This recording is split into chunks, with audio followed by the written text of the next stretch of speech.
Hey there guys, how's it going, and welcome to a nostalgic look back at COD4. In this series I'm going over some of my Call of Duty memories, talking about previous games, the things about them that were really significant about them, and the good and the bad and all the ugly, just everything that I remember and all of the major points from each of the games. So anyway, we've already done World at War, we've done Modern Warfare 2, now I thought I'd step back to what is an absolute classic and probably what was the foundation of Call of Duty as it evolved over the years and what we now know and love, and that is Call of Duty 4.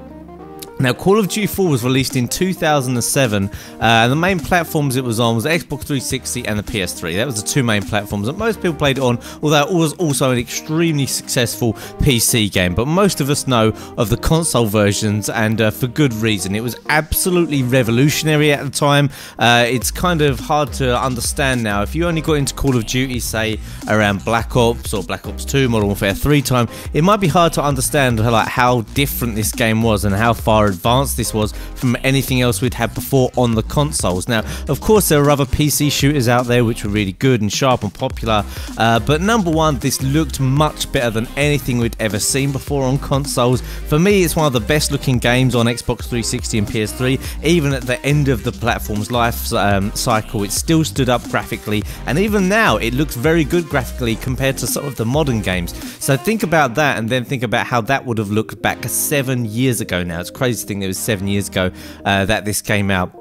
One thing that especially made it stand out more than anything else was the super smooth frame rate and the engine that it ran on. It allowed for incredible graphics, really high resolution textures, and also a very smooth frame rate, the 60 frames per second standard that COD was then to be known by, which also helped with the gameplay mechanics of the game. And now another thing that is kind of overlooked now, but wasn't a given back then, is how well the game played in terms of its controls. It was super sharp, super crisp, and really easy to play. You could get very precise aim in this game, and although that sounds kind of obvious that you would get that in a Call of Duty or a first-person shooter, you've got to remember, not long before this we had games like GoldenEye, and if you've ever gone to play GoldenEye, just try and play that with the controls that you've had after playing Call of Duty for a few years. It really did revolutionize everything about the FPS genre, and it is the trademark kind of one that every other game was kind of held up against. No other first-person shooter really could compete against this game for many a year to come, and even now, obviously,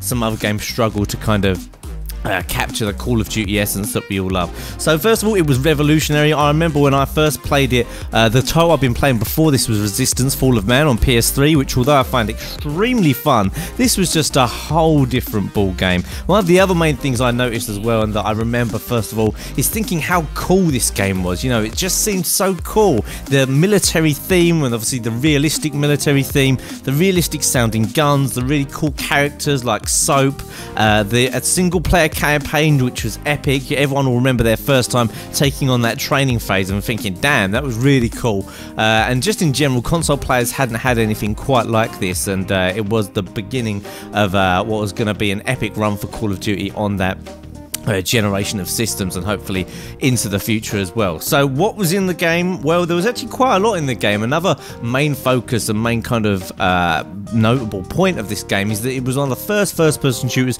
to introduce RPG elements to online gaming. Now, this had been done in other shooters in other ways, but this one just had a lot more to it than we'd expected, and that, combined with the great arcadey gameplay, really ended up in what was a fantastic title that is known as an absolute classic now. So you had the ranking up system, you had prestiging, you had perks, which are similar to like an ability that you might get in a MMO or RPG, but this was in a first-person game, so these things got you coming back for more. Everyone was looking for that kind of perfect setup, the perfect perks that you'd use with each gun, and how many variations of each game style you could have. In previous games, a lot of the FPS games before this, you just had set classes that you could choose from, maybe 3, 4 or 5 classes, and then you just play as them online and try and win the game. In this, you could completely customize your whole loadout. 3 different perks: tactical grenades, smoke grenades, lethal grenades obviously, as well as you could choose your gun, the camo, the attachments on your gun. This was all very new,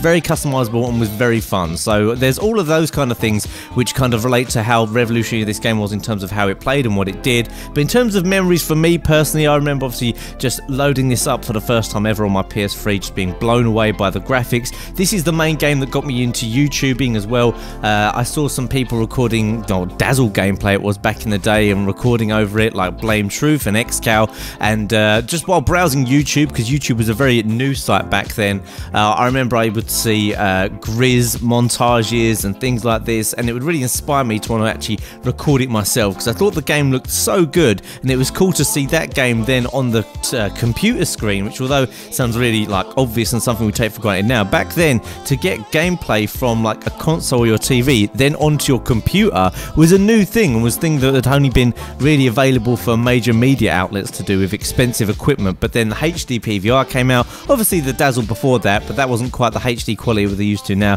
The Hop-Arc HD PVR, I remember buying one of them and just being blown away by the quality, and of course I was going to record my favourite game at the time, which was Call of Duty 4, although I did play some other games back then as well and record them. COD 4 was the thing that got everyone going.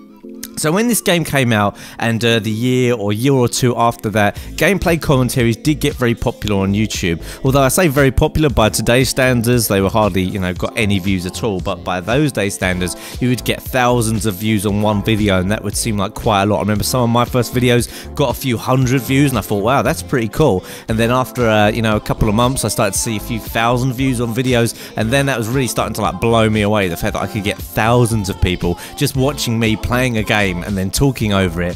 I remember this game as well actually encouraged me to go onto forums and things like that. I mean, I didn't have YouTube or Twitter or the YouTube scene to go to if I wanted to talk to other people about Call of Duty. It was all about just going to like technology forums and gaming forums and discussing the game there, and through that I actually managed to found and get involved in some clan ladders and stuff like that. So that was a different memory. I used to play a little bit competitive, and I met some really cool people back then that I'll always remember before moving on to like YouTube and stop posting all those forums and stuff. But that's a memory because it was definitely a different landscape back then to what it is now, and that's the kind of thing I want to portray to people who maybe weren't really around playing COD 4, maybe the younger people in the audience or people who weren't interested in Call of Duty back then, just how different everything was and why people think this was such an incredible game and have such great memories of it. Of course, I do realise it did have its downsides compared to one of the modern Call of Duties. Yeah, it is missing a lot of key elements that you would like to have in a Call of Duty, and I don't think that re-releasing COD 4 would be the answer to what a lot of people would say is like the problems with the Call of Duty franchise. It's gone too crazy with all these different things in it. I do realise it did have its problems. I'm definitely one of these people who thinks that, yeah, COD 4 can make a comeback, but it would need to have a lot of the modern things that you have in a recent game. But I do still hold out, and I think there's a few people around who hold out who think, I would just love it if they could recapture this COD 4, the feel to the game, smooth gun gameplay, very balanced game, not too much crazy stuff in it, very cool feel to it, in a modern game that we could all get stuck into and then play and enjoy it all over again.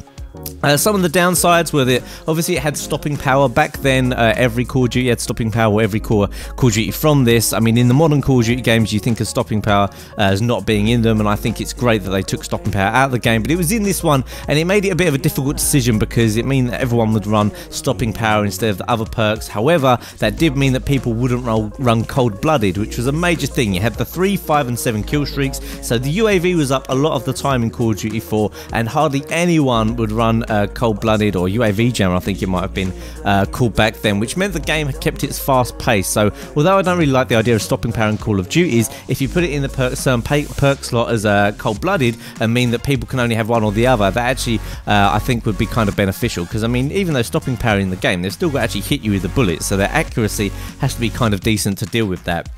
It had Last Stand, it had Martyrdom, two perks that most of us don't like and that I would rather have not had in the game, but back then it wasn't really that much of an issue because the game was so enjoyable that you didn't tend to notice those things as much, especially when it comes to things like Martyrdom and Last Stand. I know in like modern Call of Duty games people try and go on really big kill streaks to get the nuke, the Moab, the Chem, or whatever else, the nuclear badge in Black Ops 2, but back then it wasn't really about getting huge kill streaks for me. I mean, yeah, it was fun getting large score gameplays, enemies. But all you need to do is just get to that chopper, and then once you took a death, you could bring the chopper out again, and that would start to rack up kills to your next kill streak. And so that also kind of took the edge off of that really annoying moment when, say, you were on a 10 or 15 streak, and then you get killed by someone in last stand or with martyrdom, which, although it was annoying, not quite as frustrating if you're just on the verge of a chem strike or something, and then you get killed by some absolute BS like that. So there was some annoying things in the game, but they didn't really seem to factor too much in because you were just having so much fun, and you weren't worried about getting an extremely high,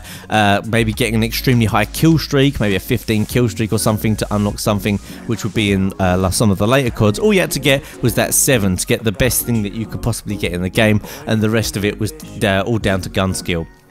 Also, the maps were a lot of fun. A lot of the maps are kind of seen as absolute classics. There's only, say, a small handful of maps in COD that I'd say that I wasn't too keen on. I'd say 90% of them I thought were great maps, which is a shame because in modern games, I'd say that some of the more recent ones people probably like around half of the maps, and then even in COD Ghost, I'd say people would really dislike about 80-90% of the maps. So back then it was great map design, great gameplay, very arcadey, very fun, and I'm sure most of you watching this were involved in COD4 and still liked it.